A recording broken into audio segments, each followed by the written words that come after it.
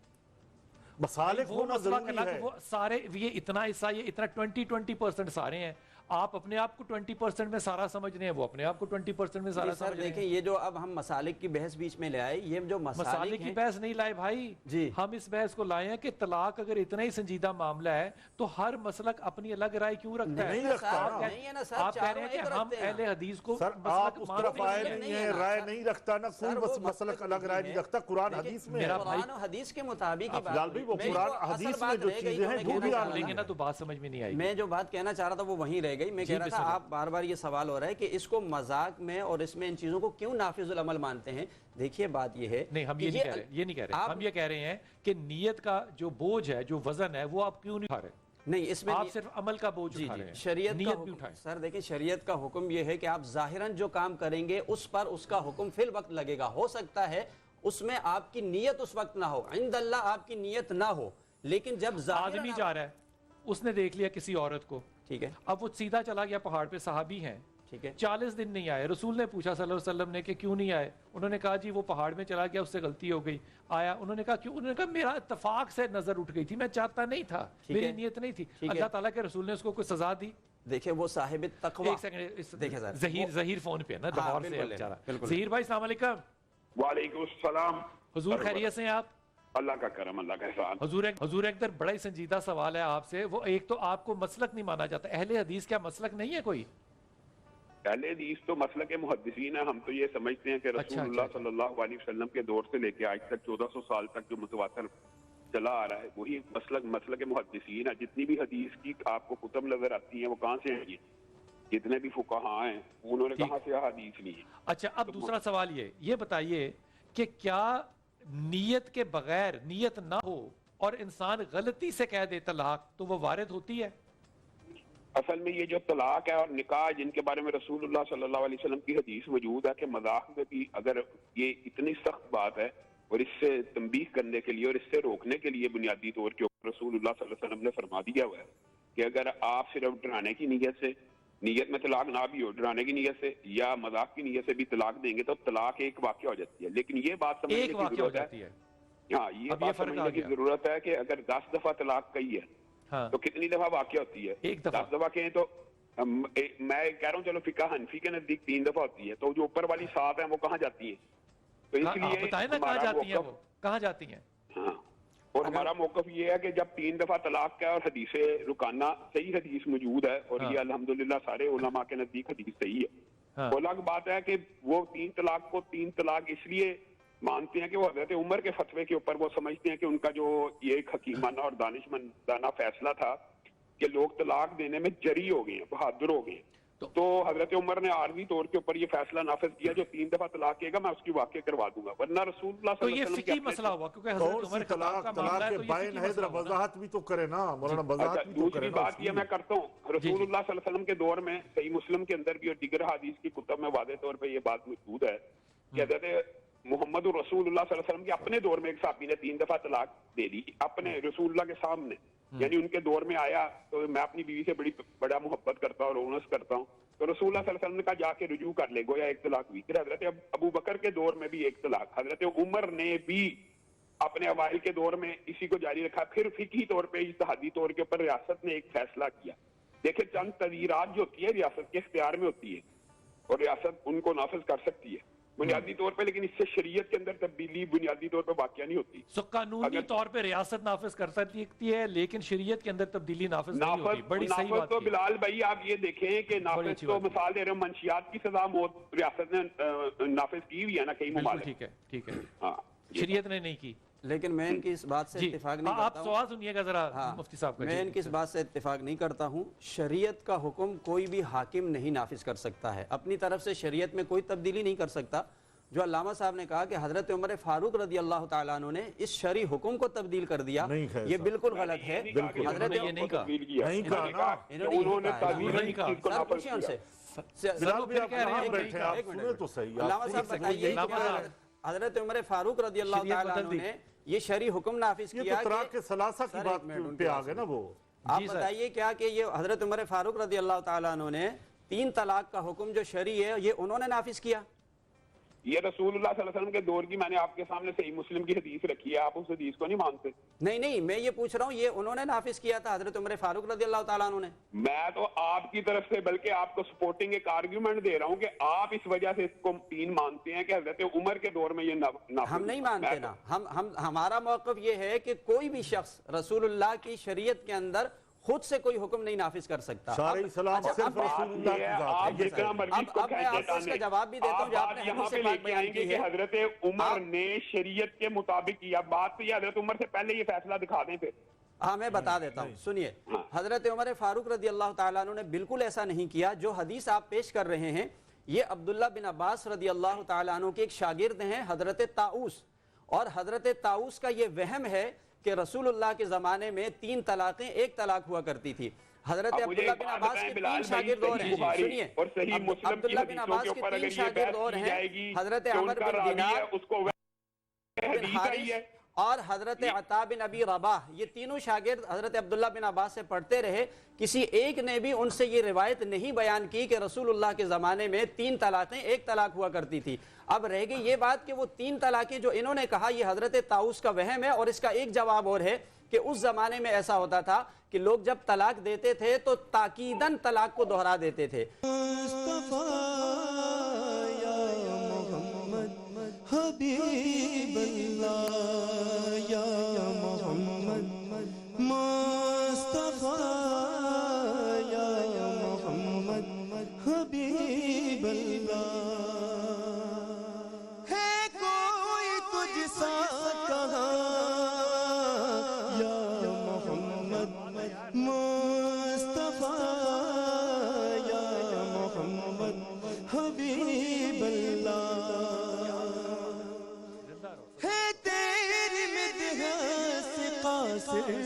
بشر یہ نعت گوئی ہے مشکل ہنر، پابند ہے تیری توصیف پر دریا سمندر یہ شمس و قمر، قاصر ہو کیوں نہ زبان یا محمد مصطفیٰ حبیب اللہ،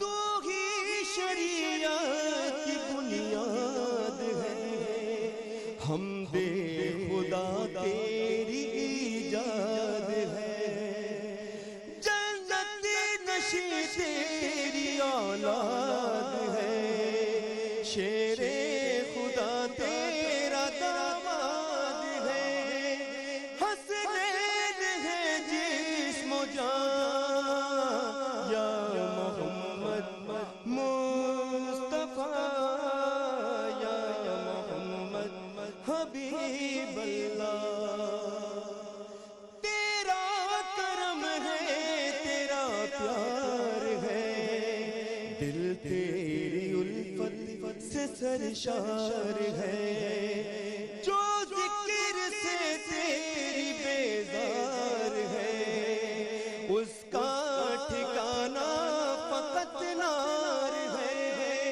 اس کی شفاعت کہاں یا محمد مصطفیٰ یا محمد حبیب اللہ، احکام تیرے شریعت بنے، تو ہے امین اور صادق بھی ہے، جو دین حق کے محافظ بنے، ہے تیری گودی کے پالے ہوئے، سردار اگلے جنا یا محمد مصطفیٰ یا محمد حبیب اللہ۔ سبحان اللہ، یہ جو مصرع ہے نا یا محمد، یہ مکمل ہے صلی اللہ علیہ وسلم، یہ مکمل ہے، کیا بات ہے۔ حضور پہلے حافظ صاحب کی رائے لے لیں پھر میں آپ کی طرف آتا ہوں. حافظ صاحب نہیں ہے ساتھ؟ ایک تو حافظ صاحب کو فون بند کر کے نا نہاری کھانے کا بڑا شوق ہے نا، فوراً چلے جاتے ہیں. حضور آپ جو بات کہہ رہے تھے وہ لے لیں پہلے، حافظ صاحب میں بس 2-3 باتیں کرنا چاہوں گا، تھوڑا سا ٹائم دے دیجیے گا. ایک تو یہ بلال بھائی، یہ بڑا اہم ایشو ہے طلاق کا، اور ہم متفق نہیں ہے متفق، اسی لیے یہ اہم ایشو ہے، ورنہ یہ اہم ایشو نہیں تھا. طلاق ہو گئی نہیں ہوئی، یہیں آ کے ہم پھنسے ہوئے ہیں. آئے دن یہ بہن ہماری بچیاں اس معاملے میں گناہگار ہو رہے ہیں لوگ، میاں بھی، بیوی بھی، گھر والے بھی. ایک کہہ رہے طلاق ہو گئی، ایک کہہ رہا نہیں ہوئی. اچھا میاں نے دی طلاق کمرے میں، میاں تھا، بیوی تھی، تیسرا کوئی بھی نہیں تھا، گواہ نہیں ہے، بندہ کہہ رہے میں نے تو نہیں دی، تو طلاق نہیں ہونی چاہیے نا. پھر آپ کو اس کی بات پہ اعتبار کرنا چاہیے. اچھا بیوی کہہ رہی ہے نہیں اس نے طلاق دے دی مجھے، اب گواہ اس کے پاس نہیں ہے، اب وہ گناہگار ہو رہی ہے وہ اس کے بعد. تو ہمیں نا اس کے ایک سسٹم سیریس ایشو. اچھا ایک چیز اور بلال بھائی، میں ذرا سی بات مفتی صاحب سے بھی یہ پوچھوں گا، بنا مہر کے مفتی صاحب نکاح ہو جائے گا کسی سے؟ جی بغیر مہر کی ہو جائے گا؟ بغیر مہر کے. اب دیکھیں اس میں ہوتا یہ ہے، بغیر مہر کے ہو جائے گا، نکاح ہو جائے گا، لیکن حق مہر پھر بھی اس پر لازم ہوگا. اصول یہ ہے نہیں کیا بغیر مہر کے نکاح ہو جائے گا؟ جی بالکل ہو جائے گا، کیونکہ نکاح کی شرائط میں پہلی بار علم میں آیا ہے. سر ورنہ یہی ہے کہ مقرر ہوگا تو نکاح ہوگا. مسئلہ یہ آپ پوری بات سنتے نہیں، آپ سنتے نہیں ہیں آگے تو آپ کو بات مفتی صاحب سمجھ آئے گی سوال نا. کر رہا ہوں نا ابھی. جی نکاح کی شرائط میں حق مہر شامل نہیں ہے، اس کے بغیر بھی نکاح ہو جاتا ہے. اب یہ دوسرا سوال ہے کہ آیا حق مہر اس شوہر کو اب دینا ہوگا یا نہیں دینا ہوگا. اس کا ایک طریقہ یہ ہے کہ اگر حق مہر نہیں طے کیا اور اس کو مقرر نہیں کیا، اس کے بغیر نکاح ہوا، تو اس کو اصطلاح میں کہتے ہیں مہر مثلی دے گا. مہر مثلی کا مطلب یہ ہے کہ اس خاتون کی طرح اور جو اس کے خاندان میں خواتین کے حق مہر ہیں وہ شوہر پر لازم ہو جائے. یہ کہاں لکھا ہوا ہے؟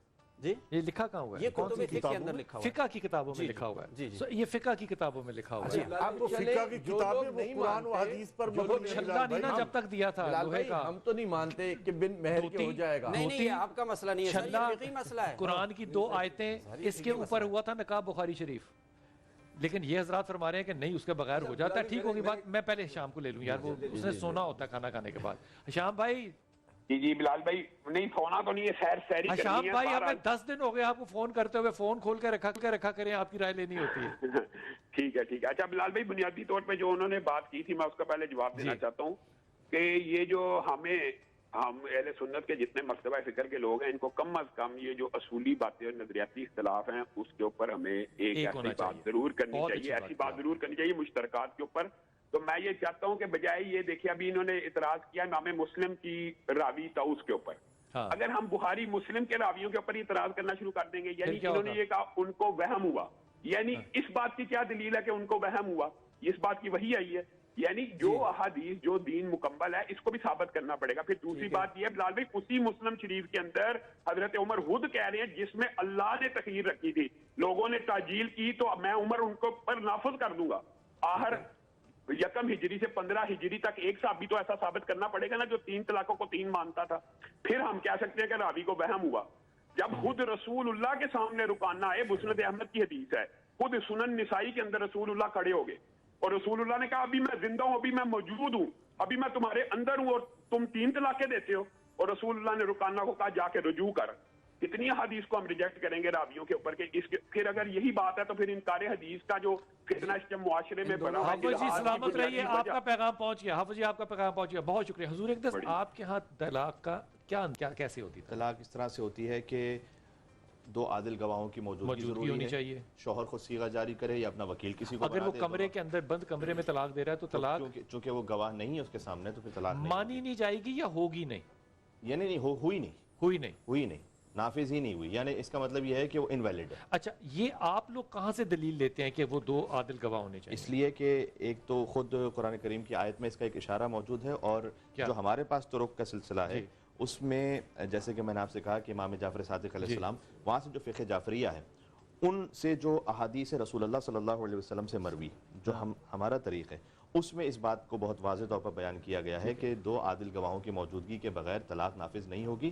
اور اس کی اور بھی مسئلتیں ہیں، وہ یہ کہ جیسے کہ ابھی ایک انہوں نے بیان کی کہ اب اگر کمرے کے اندر ہوئی ہے، شوہر کہہ رہا ہے کہ طلاق دے دی یا نہیں دی، اور بیوی کہہ رہا ہے کہ میں نے کہہ رہی ہے. اچھا اگر آپ کے مسلک میں شوہر یا بیوی کہہ رہی ہے کہ طلاق نہیں ہوئی اور ایک دوسری پارٹی کہہ رہی ہے کہ نہیں ہوئی ہے، اسی لیے تو پھر گواہوں سے پوچھا جائے گا نا کہ کوئی گواہ تھا، کوئی سامنے تھے لوگ، اور وہ گواہ اگر گواہی دے دیں گے تو پھر طلاق نافذ ہو جائے گی. اچھا ایک اور بات فرض کرتے ہیں, فرض کیجئے کہ شوہر نے کہا ہے طلاق لیکن گواہ نہیں ہے دونوں موجود, تو اب گناہگار اللہ کے ہاں شوہر ہوگا کہ نہیں ہوگا؟ اس لیے گناہگار ہوگا کہ اس نے ایک جھوٹ بولا اور مذاق بنایا اس بات کو, تو اس کا گناہگار ہوگا لیکن طلاق نافذ نہیں ہوگی. حضور آپ اس بات پہ کیا رائے دیتے ہیں؟ سر دیکھیں یہ بات ٹیکنیکلی درست نہیں نظر آ رہی ہے. ایک شخص خود کہتا ہے میں نے طلاق دی, شوہر بولتا ہے, اور ہم بولیں کہ گواہ لے کر آؤ.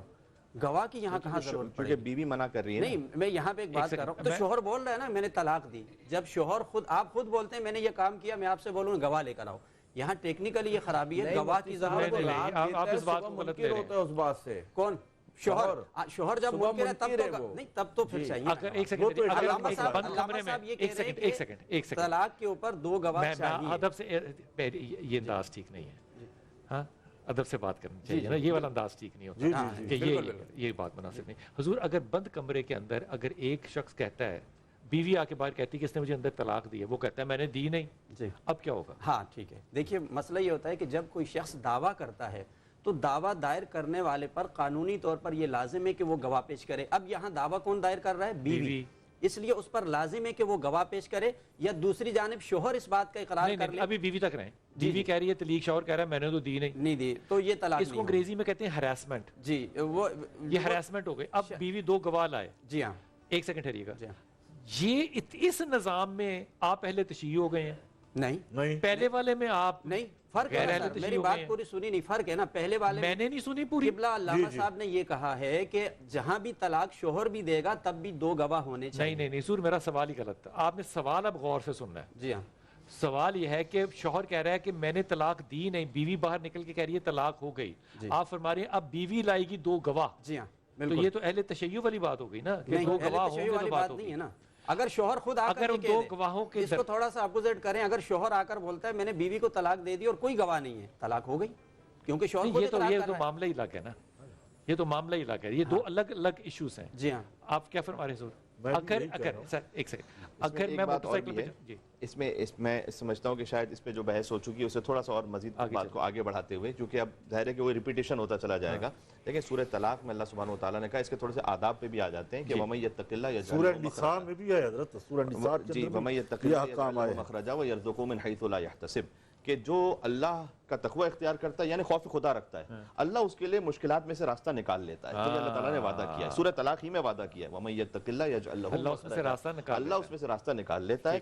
وَيَرْزُقْهُ مِنْ حَيْثُ لَا يَحْتَسِبُ, اور اللہ اسے اس مقام سے رزق عطا کرتا ہے کہ جس کا اسے وہم و گمان بھی نہیں ہوتا ہے. ان اللہ بالغ امرہ, خدا اس کے کاموں کی خود نگرانی کرتا ہے. قد جعل اللہ لكل شيء قدرا, اللہ سبحانہ وتعالیٰ نے ہر چیز کا ایک مناسب موقع اور وقت اور مقدار رکھی ہوئی ہے, اس مقدار کے اعتبار سے اللہ سبحانہ وتعالیٰ کی حدود ہیں. تو ایک تو سورہ طلاق میں یہ, پھر سورہ نساء میں اس بات کو بیان کیا گیا کہ فوراً طلاق کی طرف نہ جاؤ. ہم تھوڑا سا ناظرین کو اس بات کی طرف بھی آمادہ اور راغب کریں کہ یہ کھیل تماشا نہ بنا دیا جائے. اور اگر کوئی اختلاف ہو رہا ہے تو حکم من اہلی حکم من اہلہا, اللہ تعالیٰ نے کہا ہے کہ ایک حکم ہو, ایک منصف فیصلہ کرنے والا مرد لے آئے, ایک منصف فیصلہ کرنے والی عورت لے آئے, دونوں کو برابر سے حق ہے. اور ان یرید اصلاحا یوفق اللہ بینہما, اور اللہ تعالیٰ نے وعدہ کیا ہے کہ اگر تم دونوں کی نیت صحیح ہے نا تو اللہ اس کے درمیان سے کوئی راستہ بنائے گا. تو اللہ سبحانہ وتعالیٰ کا یہ وعدہ ہے کہ اگر تم دونوں کی نیت اچھی ہے, اصلاح کی ہے. اب معاملہ یہ ہوتا ہے کہ اکثر معاملات میں مرد کی نیت صحیح نہیں ہوتی اور کچھ معاملات میں عورت کی نیت صحیح نہیں ہوتی. تو یہ ایک حقیقت ہے اور اس کو ہمیں دیکھنا چاہیے. میں ایک بات کو سمجھ نہیں پا رہا تھا, بہرحال خیر ٹھیک ہے, جو بھی فقہی طور پر نظریہ ہے کہ طلاق جیسے کہ ابھی ہماری بات ہوئی کہ مثلا ڈرامے میں نافذ ہو جائے گی, نکاح بھی ڈرامے میں نافذ ہو جائے گا, اور مہر کے بغیر بھی نکاح ہو جائے گا. اب اس کے بغیر مجھے اس سے پھر اوپر میرے ذہن میں ایک اور سوال آیا, طلاق سے پھر نکاح, نکاح سے کہ فرض کیجئے کہ ایک ایکٹر ہے کوئی, وہ ایک رول کر رہا ہے کسی ہندو کا, تو وہ ہندو ہو جائے گا. تو اب مثلا را کے ایجنٹ کے رول کرتے ہیں نا, ہمارے موویز بنتی ہیں, ہمارے ڈرامے بنتے ہیں کہ وہ فقط رول کر رہا ہے وہ, اب اس میں وہ کوئی بات نہیں کرے گا, تو پھر وہ کیا دائرہ اسلام سے خارج ہو جائے گا. اس میں کیا ہوگا؟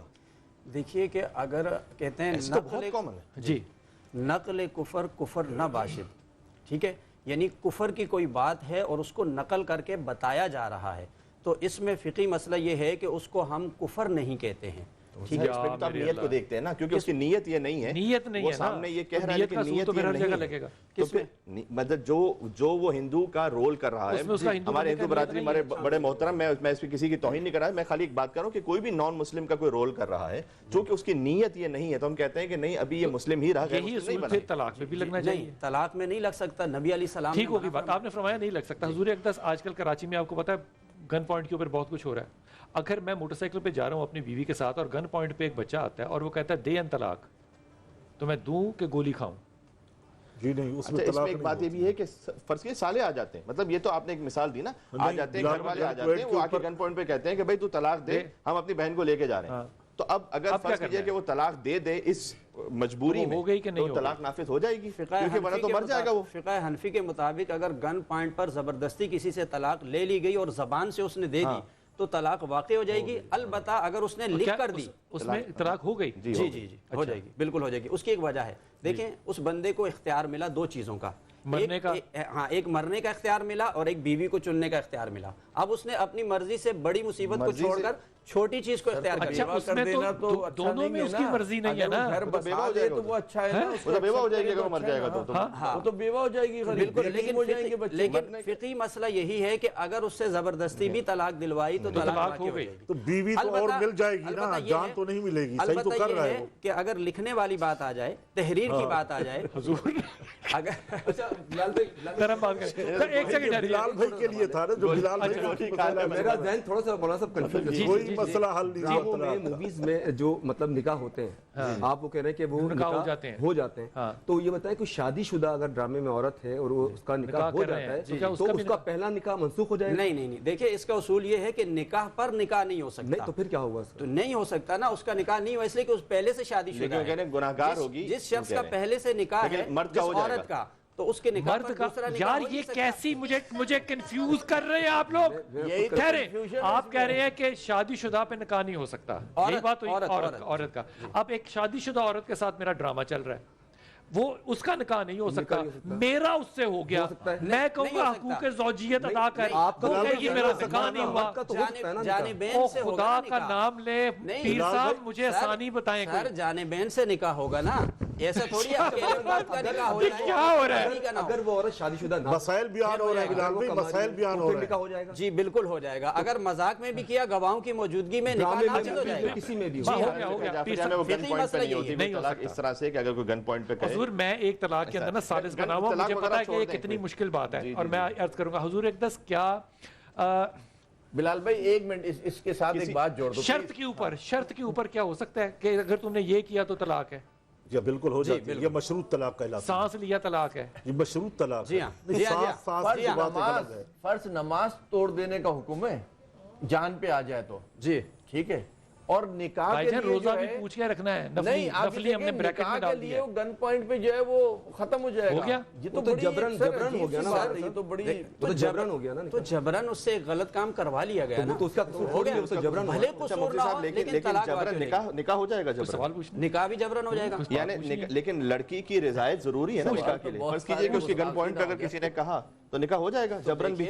اس کی رضا یہ تھی نا کہ وہ انکار کرتی، نہیں انکار کرے گی تو مار دی جائے گی بیچاری، وہ تو کلہاڑی سے سوال بڑا سادہ ہے، کیا گن پوائنٹ پہ نکاح ہو جاتا ہے؟ جی ہاں ہو جاتا ہے، ٹھیک ہوگی بات؟ نہیں ہم یہ کہہ رہے ہیں کہ اس طرح سے نہیں ہو سکتا۔ میں کہہ رہا ہوں کہ دنیا میں آسانی ہوگی بھائی جان، اب تو آپ نے ایک نیا راستہ کھول دیا نا لوگوں کے لیے کہ گن پوائنٹ پہ نکاح ہو جاتا ہے۔ مسائل آتے ہیں، ان کے اپنے معاملات ہوتے ہیں جائیداد کے دوسری چیزوں کے، انہوں نے کہا تو نکاح کر ورنہ ہم تیرے کلہاڑی سے ٹکڑے ٹکڑے کر دیں گے، ایسا ہوتا ہی نہیں ہوتا، مجھے بتائیے گاؤں دیہات میں وغیرہ اب سوال ہے تو تو جلدی وہ سے ٹکڑے کروا لے پھر۔ سر سوال یہی ہے کہ مقصد اس کو میرا خیال ہے سوال کیا ہے، میں ویسے کہہ رہا ہوں کہ مفتیوں کو گورنمنٹ کو بیٹھ کے ایک نظام بنانا چاہیے۔ بلال بھائی حلفیہ کہہ رہا ہوں، میں ابھی کھل کے بہت زیادہ نہیں بات کرنا چاہتا، یہ روز کے میرے پاس مسائل ہیں کہ سوچ نہیں سکتے، اور اتنی پریشانی ہو رہی ہے، بچے بھی اس بیچ پیدا ہو رہے ہیں، ٹھیک ہے نا، اور بچے گناہ بھی کیے جا رہا ہے، اس کو دوسری طرف سے کہ ختم کرا دی جائے گی جی طلاق ہو گئی، بعد میں پتہ چلتا ہے جی طلاق نہیں ہوتی، مسئلہ ہے اتنے مسائل ہو رہے ہیں، اس کو حل ہونا چاہیے میرا۔ بالکل ہونا چاہیے، ہم تو اس کی تائید کریں گے، جان بچانے مگر مسائل سب حل طلب ہیں، مسائل ہیں، ان کا علم سیکھنا، کرنا، نافذ کرنا، یہ ریاست کی ذمہ داری ہے۔ ہم نے جانا ہے وقفے پہ، وقفے پہ آ کے اس بحث کو پھر شروع کرتے ہیں۔ بسم اللہ الرحمن الرحیم. یہ جو معاملات ہیں یہ ذرا تھوڑے سے سمجھنے والے ہیں اور انشاءاللہ تعالیٰ اگر اللہ نے زندگی دی اور وقت ملا تو اس کے اوپر مزید بات کریں گے، کیونکہ ایک اور دروازہ بھی جو ہے وہ ہشام حافظ نے کھول دیا ہے اور وہ ہے کہ 3 طلاقوں کا، اور حضرت عمر کے دور میں قانون بنا یا اس سے پہلے قانون تھا. ان کے حوالوں کے ساتھ بات کریں گے اپنے علماء کرام سے. حضور اقدس کیونکہ آخری لمحات ہیں، آپ اس بات پہ حتمی طور پہ اپنی کوئی رائے جو اگر دینا چاہیں تو فرما دیجیے. بسم اللہ الرحمن الرحیم. بلال بھی دیکھیں جو دینی مسائل ہیں ان کو ہماری قوم کو سیکھنا چاہیے، سمجھنا چاہیے. مسلکی مسائل، حلال و حرام دینی مسائل نہیں. آپ مسلک کی بات کر رہے ہیں. نہیں، مسلک ہے جس کا ہے وہ صحیح ہے. مسلک جس کا ہے وہ صحیح ہے. مسلک وہ قرآن و حدیث سے الگ. میں آپ کے جملے کو ادب سے مسلک حنفی ہو، شافی ہو، حنبلی ہو، جعفری ہو، سب کے سب قرآن و حدیث پر مبنی ہوتے ہیں. انہی کے ساتھ ایسا نہیں ہے کہ کوئی میں اپنا مسئلہ گھڑ لیتا ہوں، ایسا نہیں ہوتا. مسائل سیکھنے چاہیے. پیغام یہ ہے وقت کی نداقت کو ہم سمجھیں، صرف گیدرنگ کے اندر وقت نہ گزاریں. فَاسْأَلُوا أَهْلَ الذِّكْرِ جو قرآن کہتا ہے ذکر والوں کے ساتھ بیٹھو، بالکل ان کے ساتھ بیٹھو، ان سے مسائل سیکھو.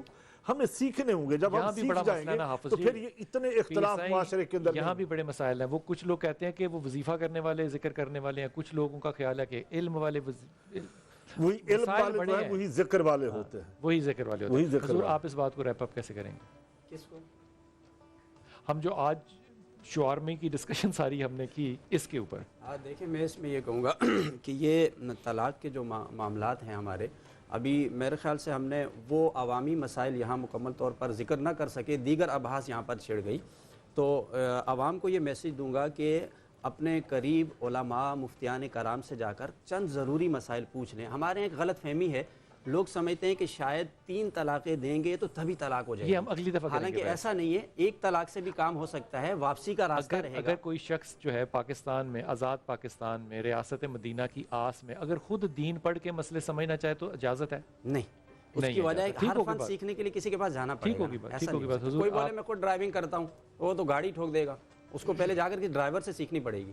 تو اسی طرح فن کا بھی یہی معاملہ ہے. اچھا کمال بات ہے، 8ویں سے چلا رہا ہوں، آج تک نہیں کسی سے سیکھی اور ٹھیک چلاتا ہوں بالکل. انٹرنیشنل لائسنس بھی ہوگا، سیکھا ہوگا. 8ویں میں میں نے کتنے لوگوں کو دیکھ لیا ہوگا. سر یہ دیکھیں نا، اگر کوئی ایک شخص آپ اس ملک میں یہ نہیں سمجھتے کہ کوئی لوگ بہتر ہو سکتے ہیں. اگر کوئی شخص آپ نہیں مانتے، عادت اگر کوئی پڑھا لکھا اس ملک میں آدمی موجود ہے، آپ نہیں مانتے. سر یہ تو دیکھیں ایسی بات ہے کہ آپ جنرلی بات ہے، کسی سے بھی پوچھیں کہ کوئی فن بغیر کسی سے سیکھے کیسے آ سکتا ہے، یہ تو جنرل سی بات ہے. یہاں بیٹھے سب لوگ اتفاق کریں گے. 8 سال میں نے حدیث پڑھی ہے جامعہ نعیمیہ میں، لیکن مجھے آج بھی حدیث نہیں آئی. تو نہیں آئی تو الگ بات. لیکن حضور اس کو ریپ اپ کیسے کریں گے؟ جی میں یہ عرض کرنا چاہوں گا، سورہ بقرہ کی آیت نمبر 227 آیت نمبر 237 تک یہ 10 آیتیں ہیں کل طلاق کے بارے میں. اس میں ایک نقطہ یہ ہے کہ ان 10 آیتوں میں اللہ سبحانہ وتعالیٰ نے 12 مرتبہ لفظ معروف استعمال کیا. معروف. یعنی طلاق کے معنی میں بھی جب طلاق کی بات پوری ہو رہی، نیکی کے ساتھ کرو، خوبی کے ساتھ کرو، خیر کے ساتھ کرو. معروف کا مطلب یہ ہوتا ہے معروف یعنی جو آپ کی فطرت سے ریکگنائزڈ ہے. معروف کا مطلب ہوتا ہے پہچانا ہوا. تو اللہ تعالیٰ نے جو آپ کو فطرت سلیمہ دی ہے نا، اس سے ریکگنائزڈ کو کہتے ہیں معروف. اسی سے امر بالمعروف، نیکی کا حکم دینا، نہیں انل منکر. ہم ہوتا ہے نا کبھی USB لگاتے ہیں کسی ڈیوائس میں تو کہتے ہیں ناٹ ریکگنائزڈ، یعنی ان کا آپس میں سنکرونائزیشن نہیں ہے. لیکن فطرت جو اللہ سبحانہ وتعالیٰ نے رکھی ہے نا، تو اس کا آپ کے نیک اور خیر اعمال کے ساتھ سنکرونائزیشن ہے. تو اللہ سبحانہ وتعالیٰ نے طلاق کے معاملے میں بھی کہا، یعنی اس کا مطلب یہ ہے کہ نکاح کا فقط نکاح کے آداب نہیں ہوتے، طلاق کے بھی آداب ہوتے ہیں. طلاق کے بھی ایک آخری بات میں آپ سے جو پوچھ لوں وہ یہ کہ یہ جو بات ہے نیت کی اور عمل کی، ہر عمل کا دار و مدار نیت پر ہے. آپ اس کو 0 to 10 کی اسکیل پہ کہاں رکھتے ہیں؟ 10 پر. حضرت آپ کہاں رکھتے ہیں؟ کہ نیت کا ہونا ہمارے نیت کا عمال کا دار و مدار نیت پر ہے. 0 to 10 کی اسکیل پہ آپ اس کو کہاں رکھتے ہیں؟ یہ تو 10 پہ ہی ہے، کیونکہ لیکن تو وہاں نہیں مانتے نہیں، جہاں پر انسان جو ہے اپنے الفاظ کو ادا کرتا ہے، جہاں پر کچھ الفاظ شرعی معاملات میں، وہاں پر نیت آپ اس کو کہاں رکھیں گے؟ عمال کا دار و مدار نیت پر ہے. 0 to 10 کی اسکیل پہ آپ اس کو کتنی امپورٹنس دیں گے کسی بھی مسئلے؟ بالکل ان چیزوں کو مانتے ہیں اور کہتے ہیں اور یہی کہہ رہے ہیں، دنیا کو سمجھا بھی رہے ہیں.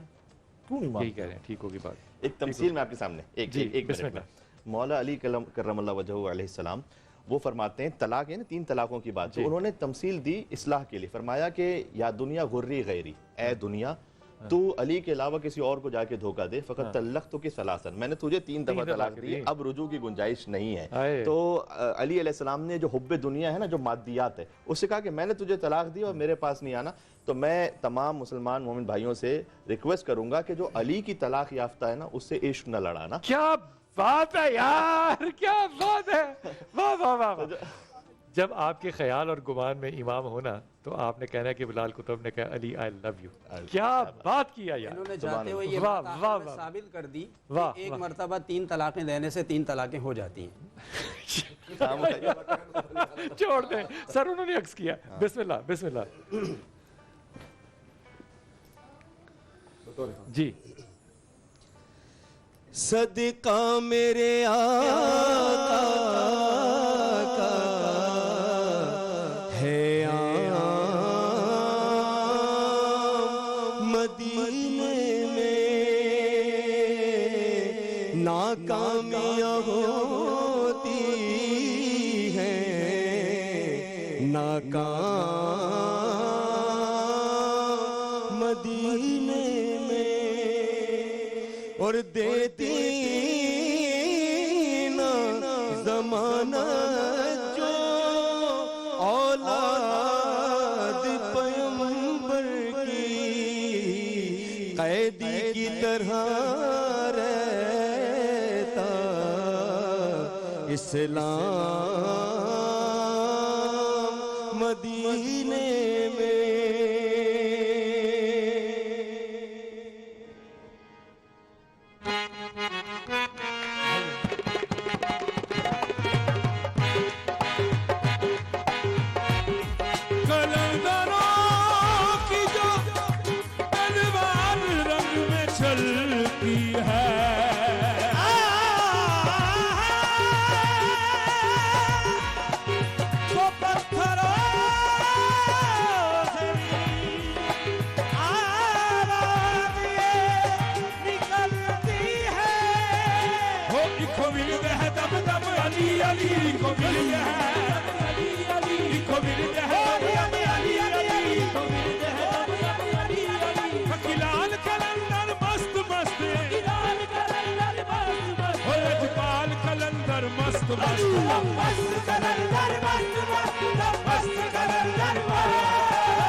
علی قدیر بہت ہے, علی قدیر بڑا ہے, حیات چھوٹی ہے, علی قدیر بڑا ہے, حیات چھوٹی ہے.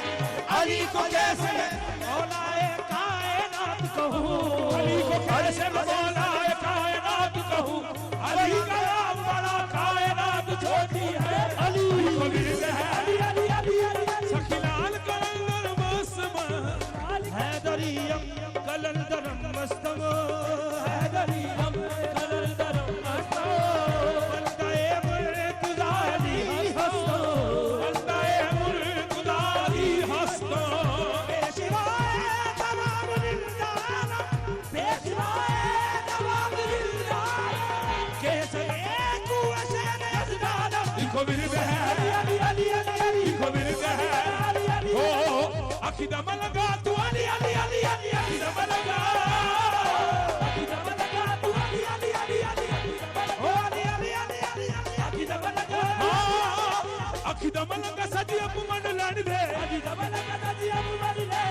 ਅੱਜ ਨਹੀਂ ਕੱਲ ਸਾਰੇ ਅਲੀ ਅਲੀ ਕਹਿਣ ਦੇ ਮਸਤ ਮਸਤ ਮਸਤ ਮਸਤ ਸਾਰੇ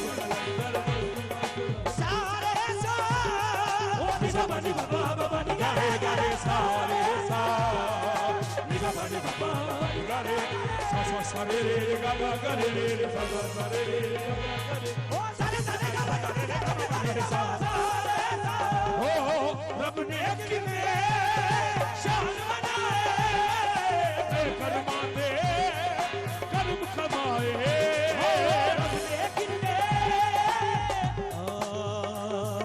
ਸਗਾ ਮਾ ਗਾ ਗਾ ਗਾ ਰੇ ਸਗਾ ਮਾ ਗਾ ਗਾ ਰੱਬ ਨੇ ਕਿਵੇਂ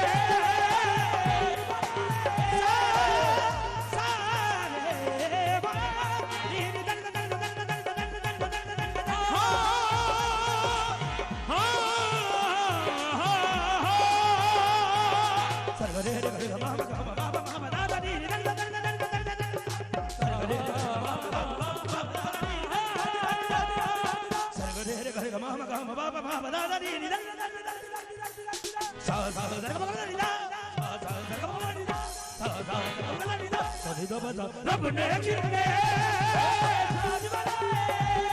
ਹੋ ਬੇਕਰਮਾਂ ਤੇ ਕਰਮ ਕਮਾਏ ਜਿਹੜਾ ਵੀ ਤੇਰੇ ਦਰ ਤੇ ਆਏ ਉਹ ਨਾ ਕਦੀ ਵੀ ਖਾਲੀ ਜਾਏ ਅਲੀ ਅਲੀ ਲਿਖੋ ਮੇਰੇ ਦੇ ਦਮ ਦਮ ਅਲੀ ਅਲੀ ਦਮ ਦਮ ਅਲੀ ਅਲੀ ਦਾ دیਵਾਨੇ ਨੇ ਡਰ ਕੇ ਨਹੀਂ ਰਹਿਣਾ ਅਲੀ ਦਾ دیਵਾਨੇ ਨੇ ਡਰ ਕੇ ਨਹੀਂ ਰਹਿਣਾ ਅਲੀ ਦਾ دیਵਾਨੇ ਨੇ ਡਰ ਕੇ ਨਹੀਂ ਰਹਿਣਾ ਅਲੀ ਦਾ دیਵਾਨੇ ਨੇ ਡਰ ਕੇ ਨਹੀਂ ਰਹਿਣਾ ਹਰ ਦਮ ਅਲੀ ਅਲੀ ਅਲੀ ਅਲੀ ਕਹਿਣਾ ਲਿਖੋ ਮੇਰੇ ਦੇ ਦਮ ਦਮ ਅਲੀ ਅਲੀ ਸਖੀਲਾਲ ਕਲੰਦਰ ਮਸਤ ਮਸਤੇ ਸੋਹਣਾ ਇਕਬਾਲ ਕਲੰਦਰ ਮਸਤ ਅਲੀ ਦਾ ਮਸਤ ਕਲੰਦਰ ਮਸਤ ਉਹ ਸ਼ਾਨਾ ਉੱਚੀਆਂ